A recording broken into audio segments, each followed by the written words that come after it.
E 2022 foi um ano muito complexo e muito conturbado para o mercado de criptomoedas, disso a gente já sabe. Mas como será o ano 2023? Será que vai ser mais favorável, menos favorável? É sobre isso que a gente vai comentar nesse vídeo de hoje para a gente entender essa situação. E eu queria fazer um pedido para quem chegou aqui no canal de paraquedas, está me vendo pela primeira vez, para curtir esse vídeo e se inscrever no canal e ativar as notificações, porque assim tu vai receber esse conteúdo toda vez que eu postar aqui no YouTube pela primeira vez em primeira mão.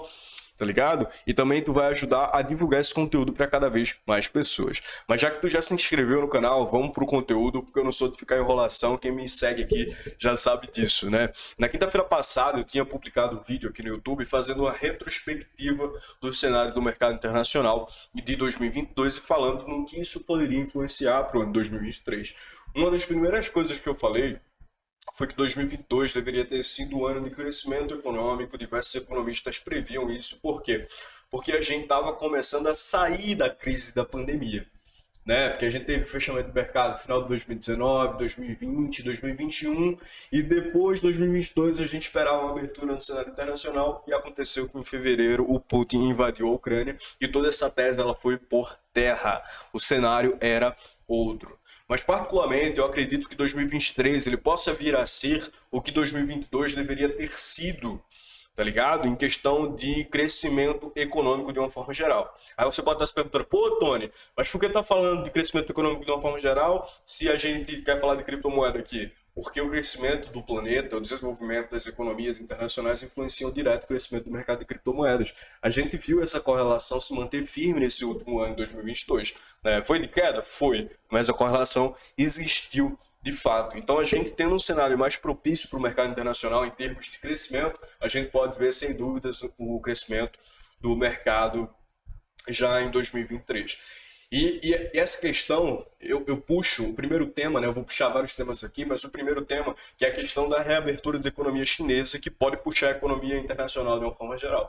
A gente estava vendo o fechamento da economia chinesa, ainda pela questão da Covid e da pandemia, eles estavam fazendo uma política de Covid zero lá na China, e agora para 2023 parece que está chegando ao fim, né? E chegando ao fim essa política de Covid zero, uma abertura maior da economia chinesa, tanto regional quanto internacional, a gente pode ver um maior desenvolvimento de comércio internacional, né? Então a gente pode ver a economia do mundo parte sendo puxada pelo esse comércio da reabertura chinesa. Isso aumenta a expectativa de investimentos em empresas de tecnologia, em ações, em fundos imobiliários, etc., e também em criptomoedas, justamente por causa dessa correlação que eu tinha falado com vocês. Outro tema também que eu tinha comentado, que eu acho que faz sentido também para o mercado de criptomoedas, é a questão da taxa de juros americana. Né? Eu acredito que em 2023 o Jerome Powell e o Biden não querem ver de fato uma recessão, né? Que assim seja. Eu acredito que o cenário de recessão é muito mais provável, mas vamos supor que eles não queiram a recessão agora em 2023. Eles vão ter que ter uma diminuição no aumento da taxa de juros, não uma diminuição na taxa de juros normal, mas uma diminuição no aumento. E a taxa de juros nos Estados Unidos vir cada vez menor do que esperado pelo mercado. Isso vai abrir uma brecha de investimentos em renda variável muito maior do que a gente viu em 2022. Né? Por que eu estou falando isso? Para quem não sabe, a taxa de juros é basicamente o valor, o prêmio que o Banco Central dos Estados Unidos ele coloca na sua moeda para investidores estrangeiros entrarem e ganhar rendimento em dólar. Uma espécie de renda fixa. E quando ele faz isso, como ele estimula o aumento da taxa de juros, né, o investimento da renda fixa dos Estados Unidos, ele desestimula o investimento em renda variável. Né? Por que eu vou comprar Twitter? Por que eu vou comprar Twitter? Não dá mais, né? Mas por que eu vou comprar Tesla? Por que eu vou comprar Amazon? Por que eu vou comprar Facebook? Se os Estados Unidos, né, eu estou tendo uma renda fixa em dólar muito mais favorável aqui. Né? Então, tudo isso, o aumento da taxa de juros, ele diminui o crescimento das empresas, porque a empresa não está tendo novos investidores e não pode fazer novos investimentos para expandir e etc. Eu acredito que sim, a gente possa ver uma diminuição no aumento da taxa de juros dos Estados Unidos e vai aumentar os investimentos em renda variável, sobretudo em criptomoedas. Né? Porque renda variável, estou falando aqui de uma forma bem geral. Mas todas as empresas de tecnologia, a gente pode ver um crescimento se não acontecer a recessão nos Estados Unidos nem na Europa. E também a gente pode ver um investimento maior no mercado de criptomoedas. Outra questão que eu queria comentar com vocês também é a questão da regulamentação do mercado de criptomoedas que pode vir a acontecer numa discussão mais ampla em 2023. Por que eu falo isso? Porque a gente vai ter agora em 2023 a reunião do G20, né, as 20 maiores economias, que vai acontecer lá na Índia. E para falar um pouco de estrutura do G20, o G20 ele segue por duas trilhas principais, a linha de Sherpas e a linha de finanças. Né? Geralmente a linha de finanças, quem está representando o país lá é o banqueiro central. E na linha de Sherpas são linhas que não estão diretamente ligadas ao mercado financeiro, mas que estimulam, influenciam o mercado financeiro, né? Por exemplo, meio ambiente, agricultura, comércio, de uma forma geral, coisas que não estão diretamente ligadas, mas que influenciam os mercados. Mas o G20, agora na Índia, colocou um tema muito importante em debate, que é a questão da regulamentação de criptomoedas dentro da trilha financeira do G20, coisa que eu não tinha visto antes na história, tá ligado? Então acendeu um alertazinho de buscas de mais regulação para o mercado de criptoativos. E eu até trouxe uma notícia aqui do Cointelegraph que falou sobre isso, para a gente entender um pouco. Eu vou ler aqui o que eles falaram para vocês, né? O relatório do Banco da Índia pede a coordenação regulatória sobre os desafios do mercado de cripto. O último relatório de estabilidade financeira do RBI, né?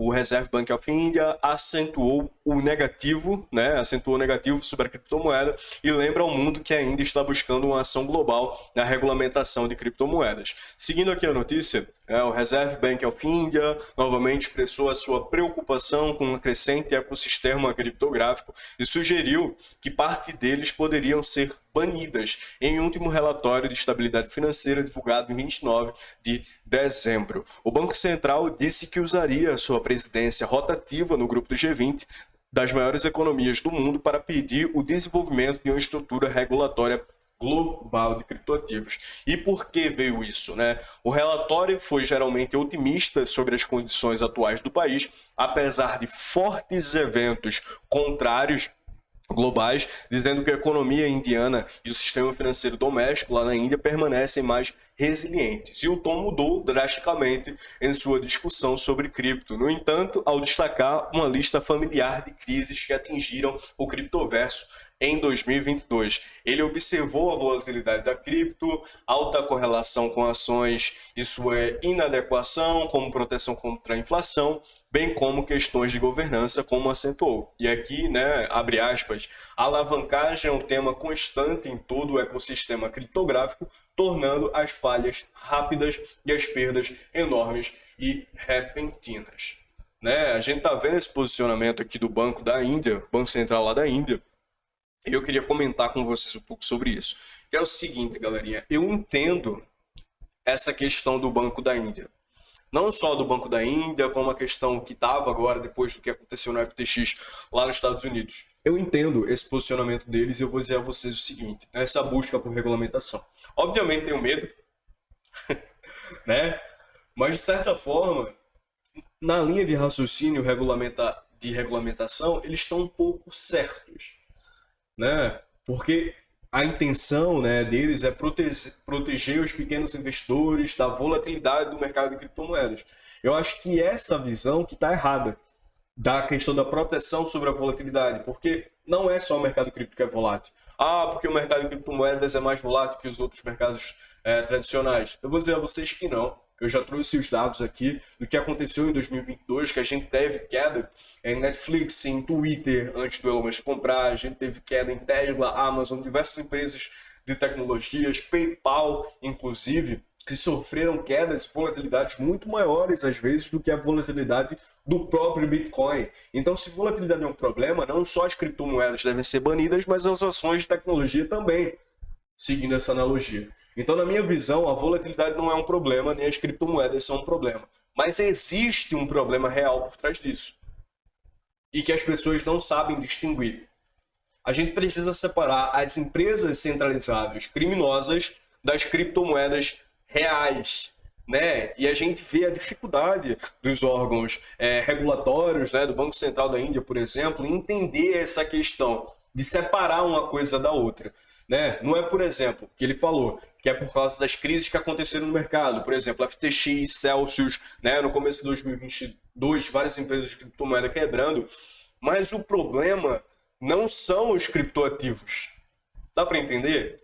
Os problemas não são os criptoativos, mas sim as organizações centralizadas que estavam por trás desses criptoativos. O problema da FTX não era o Bitcoin, não era Ethereum, não era o XRP. O problema da FTX era o Sam Bankman-Fried, pô. Ou eu tô errado? Me diz aí se eu tô errado. Né? E geralmente, quando acontece algum crime relacionado a criptomoedas, né, sobretudo aqui no Brasil, que a gente tem um conhecimento muito raso, né, as pessoas têm um conhecimento muito raso sobre o que é o mercado cripto de fato. Por exemplo, prenderam tal pessoa por criptomoeda. Pô, porque criptomoeda é um problema. Não, o problema era a pessoa que estava usando criptomoedas de forma leviana. E às vezes, se a gente for entrar a fundo nesses esquemas aí, eles nem usam criptomoeda de fato. Então a gente tem que saber separar o que é criptomoeda e o que são instituições criminosas e fraudulentas. E para fazer um pouco dessa distinção, eu acho que seja essencial a busca, né, do caminho da regulamentação que eles querem. Né? A regulação não seria tipo banir, eu até li depois um pouco mais abaixo, eles falam que eles estavam pensando em banir criptomoedas. Não existe banir criptomoedas, a China é a prova disso. Já tentou se banir criptomoedas na China mais de 30 vezes. E ainda sempre volta isso para a pauta. Né? A criptomoeda não tem como ser banida. O que pode ser banida e regulamentado também, porque o Bitcoin, por exemplo, não pode ser regulamentado, o que pode ser regulamentado e banido são as empresas centralizadas que estão por trás das criptomoedas.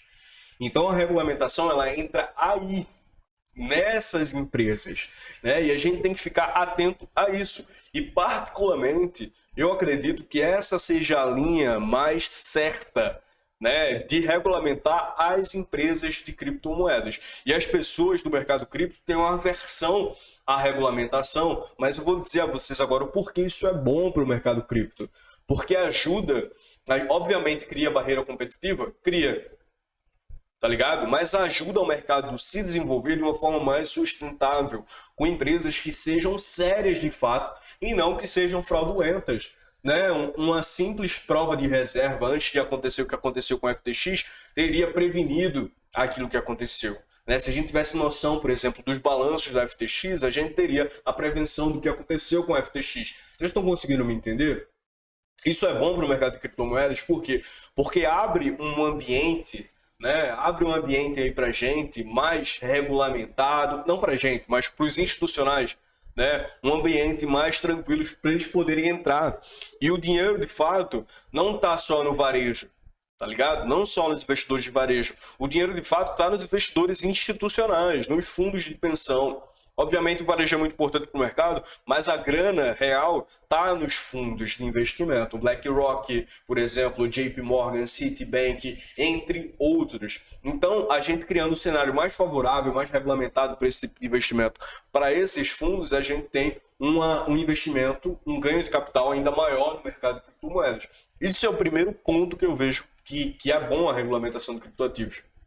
Outro ponto que vocês vão me entender agora é o seguinte: a questão do fortalecimento do mercado paralelo, das questões de finanças descentralizadas.